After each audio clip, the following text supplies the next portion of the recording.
Հավատքի ճամփան նեղ է քարկարոտ, որի երկու կողմում անդունդ կա բացված։ Ճամփան պատված է պարսպով ամուր, որ մենք չընկնենք անդունդը բացված։ Աստծո խոսքն է հենց այդ պարիսպը, որը պաշտպանում է եւ ոչ թե զրկում։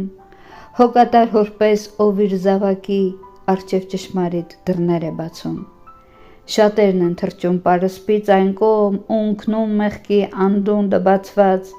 Ոմանք էլ փնտրում են ճշմարտությունը եւ ազատություն գտնում խոստացված։ Երանի նրան, ով կհավատա ու չի փակի աչքերը ճշմարտության դեմ, ախր աշխարհի սուտ անհապաղ մեզ կկործանի իր մեղքերի մեջ։ Թե կյանք ենք ուզում, քայլենք նեղ ճամփով, այն մեզ օրհնում է տանում փրկության, թեև այս ճամփան նեղ է քարկարոտ, բայց միայն այն է տանում Աստծո մոտ։